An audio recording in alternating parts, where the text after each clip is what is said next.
Bueno, queridos estudiantes, en este video miraremos acerca de la dirección de un vector en R3. Recordemos que para R2 nosotros habíamos definido la dirección como el vector positivo más pequeño que se forma con el eje positivo de las X. Sin embargo, esta definición no sirve para el plano R3.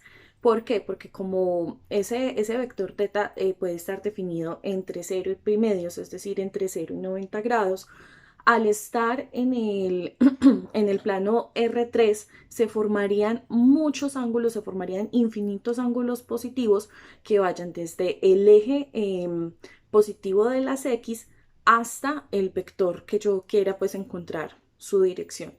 Eh, y todos esos ángulos lo que hacen es formar un cono sobre o alrededor del eje de las X. ¿Sí? Un cono, una galleta de helado, pues para que me entiendan. ¿Listo? Entonces no lo podemos definir así. Definimos entonces la dirección en R3 como, como el vector unitario, ¿sí? Porque ¿qué buscamos? Que sea único, ¿no? Como el vector unitario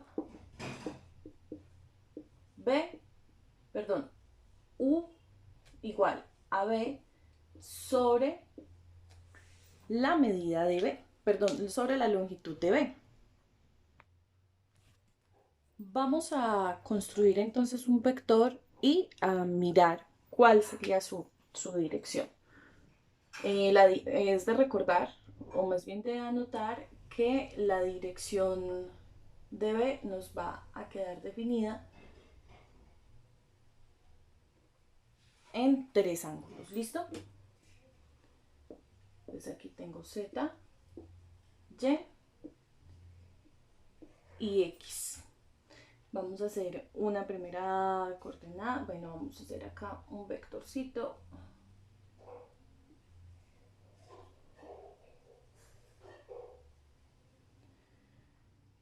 Sería el vector x0, y0 y z sub 0.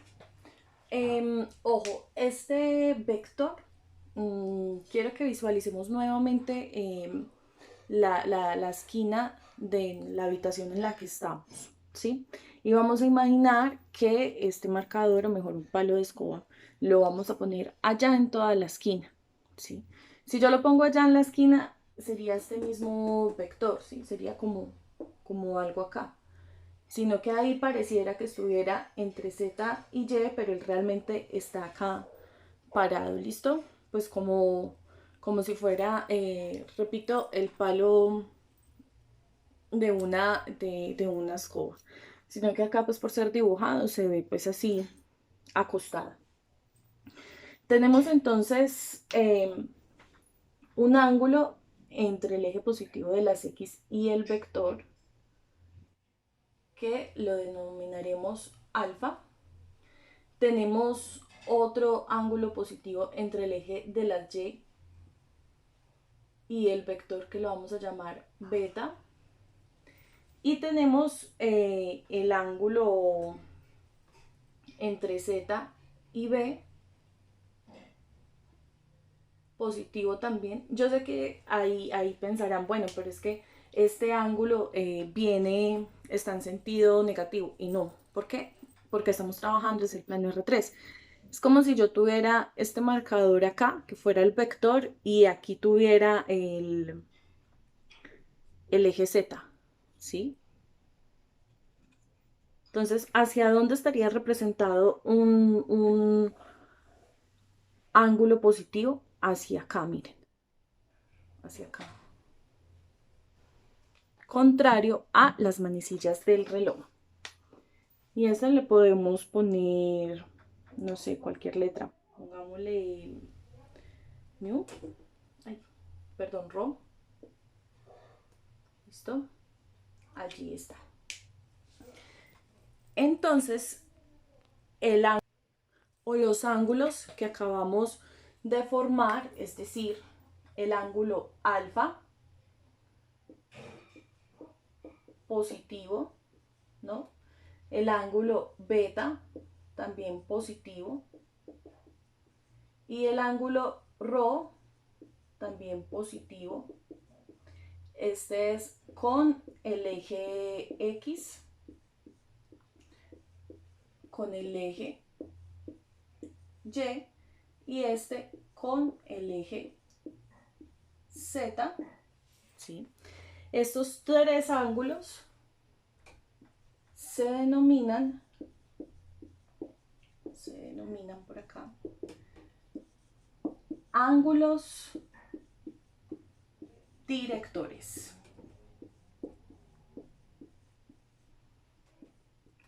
¿Listo?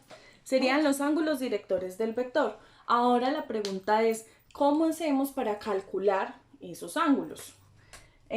Usando las propiedades trigonométricas de coseno. ¿Por qué coseno?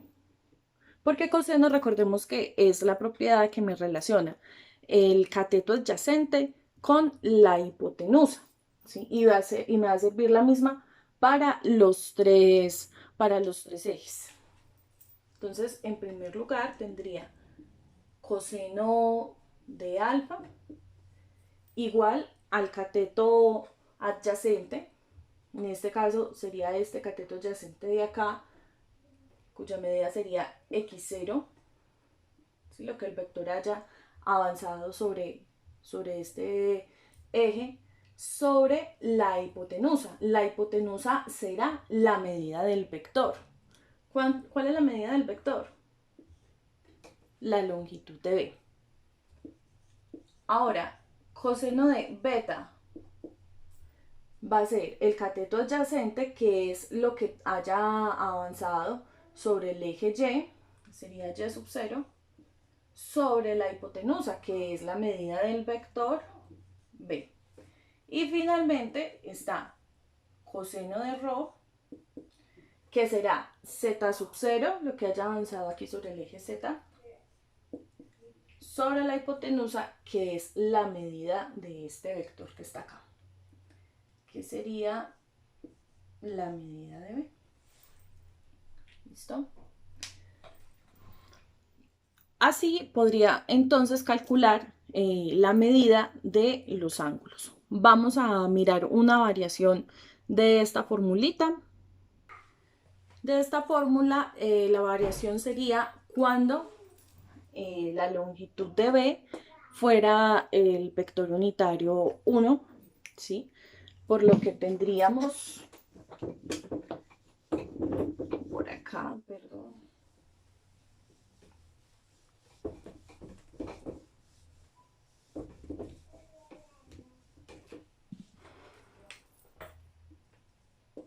Que si B es igual a 1, o sea, un vector unitario, entonces coseno de alfa sería igual a x0, ya pues en este caso,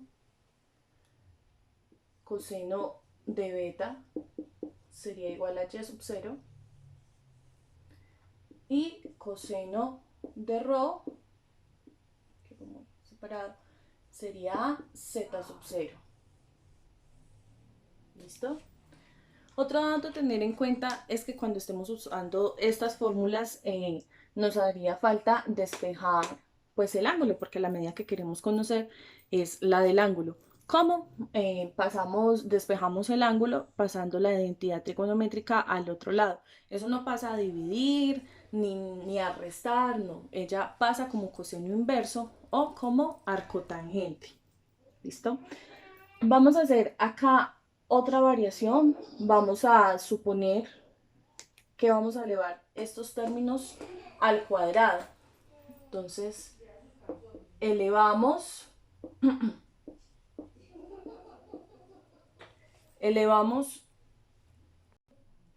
listo. Entonces, vamos a decir que elevamos asterisco al cuadrado. A ver, pues, ¿qué nos resulta? Entonces, tendríamos por acá coseno al cuadrado de alfa igual a x sub 0 al cuadrado sobre longitud de b al cuadrado por coseno al cuadrado de beta igual a y sub 0 al cuadrado sobre longitud de b al cuadrado y coseno al cuadrado de rho igual a z sub 0 al cuadrado sobre la magnitud de b al cuadrado. Ahora vamos a proceder a sumar todos los cosenos, es decir, coseno al cuadrado de alfa más coseno al cuadrado de beta más coseno al cuadrado de rho, que me da igual, pues cada una de estas medidas. Como como es una suma de fraccionarios y todos los denominadores son iguales, entonces dejo el mismo denominador y sumo los numeradores, que serían x sub 0 al cuadrado más y sub 0 al cuadrado más z sub 0 al cuadrado. Pero ahora, ¿qué es tener la medida de b elevada al cuadrado? Recordemos que la fórmula de la medida, vamos a recordarla por acá, es igual a la raíz cuadrada de x al cuadrado más y al cuadrado más z al cuadrado. Y si elevo esta cantidad al cuadrado, ¿qué va a pasar con la raíz cuadrada? Se me va a cancelar o se me va a eliminar. Por lo tanto, tendría x sub 0 al cuadrado más y sub 0 al cuadrado más z sub 0 al cuadrado sobre la magnitud de b. ¿Pero cuánto es la magnitud de b? X sub 0 al cuadrado, esta misma de acá, pero sin la raíz. Y sub 0 al cuadrado más z sub 0 al cuadrado. Tengo dos cantidades exactamente iguales dividiéndose. Eso me da igual a 1. ¿Qué implicaciones o qué significa este resultado? Este resultado significa que si alfa, beta y rho son tres números cualesquiera entre 0 y pi, es decir, entre 0 y 180 grados, y si cumplen esta condición, es decir, que al elevar al cuadrado sus cosenos directores, el resultado me da igual a 1, entonces estarían determinando estos tres ángulos un vector de manera única. ¿Listo? Ellos pueden ser cualquiera, ¿sí? Cualquier número.